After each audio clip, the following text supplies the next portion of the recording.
தற்போதைய அண்மை செய்தி. கடந்த 2 நாட்களாக அமலாக்கத்துறையுடைய சோதனை தொடர்ந்து வரும் நிலையில் தற்போது அமைச்சர் KN நேரு சகோதரர் ரவிச்சந்திரனிடம் அமலாக்கத்துறை அலுவலகத்தில் விசாரணையானது தொடர்ந்து நடைபெற்று வரக்கூடிய அண்மை தரவுகளை பார்த்து வருகிறோம்.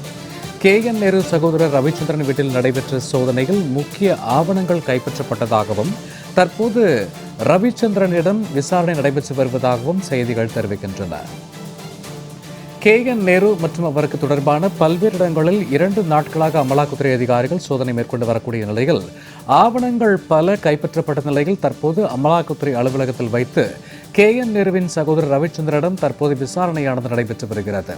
இது குறித்த கூடுதல் விவரங்களோடு இணைகிறார் எமது சிறப்பு செய்தியாளர் ராம்குமார். வணக்கம் ராம்குமார். தற்போது அமலாக்கத்துறையுடைய சோதனை மற்றும் ரவிச்சந்திரனிடம் மேற்கொள்ளப்பட்டு வரக்கூடிய விசாரணை குறித்தான கூடுதல் விவரங்கள் ராம்குமார். கடந்த 2 தினங்களாக நகராட்சி நிர்வாகத்துறை அமைச்சர் KN நேருவின் சகோதரர்கள் மற்றும் உறவினர்கள் வீடுகளில் அமலாக்கத்துறை அதிகாரிகள் சோதனை நடத்தி வருகிறார்கள். சென்னை, கோவை, திருச்சி உள்ளிட்ட 15க்கும் மேற்பட்ட இடங்களில் சோதனை நடத்திய நிலையில் சில இடங்களில் மட்டும் இந்த சோதனை நிறைவு பெற்றிருக்கிறது. அமைச்சர் KN நேருவின் மூத்த சகோதரரான ரவிச்சந்திரன் வீட்டில் சோதனையானது நடைபெற்று வருகிறது. சென்னை ராஜா அண்ணாமலைபுரம் பிஷப் கார்டன் கிருஷ்ணபுரி தெருவில் வசித்து வரும் அவரது வீட்டில் நேற்று காலை 6 மணி முதல் நடைபெற்ற சோதனையில் பல்வேறு ஆவணங்கள் சிக்கியுள்ளதாக தகவல் வெளியாகி இருக்கிறது.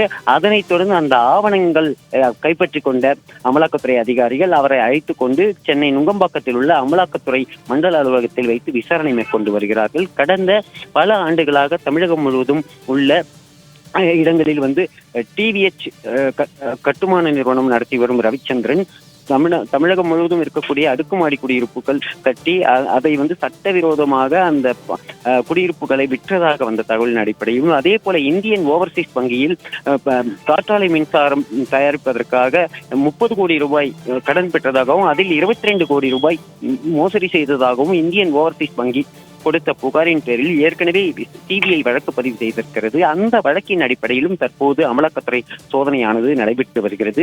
இந்த சோதனை அடிப்படையில் தான் வீட்டில் இருந்த அந்த கிருஷ்ணபுரி தெருவில் உள்ள ரவிச்சந்திரன் வீட்டில் முக்கிய கோப்புகளை அமலாக்கத்துறை அதிகாரிகள் கைப்பற்றி இருக்கிறார்கள். அதே போல டிஜிட்டல் ஆவணங்கள் உள்ளிட்டவைகளை பறிமுதல் செய்திருக்கிறார்கள். தற்போதும் அவரது வீட்டில் சோதனையானது தொடர்ந்து நடைபெற்று வருகிறது. இந்த ஆவணங்களை கைப்பற்றியதன் அடிப்படையில் தான் ரவிச்சந்திரனை காரில் அழைத்து அமலாக்கத்துறை அலுவலகமான நுங்கம்பாக்கத்தில் உள்ள மண்டல அலுவலகத்தில் வைத்து விசாரணையானது தொடர்ந்து நடைபெற்று வருகிறது.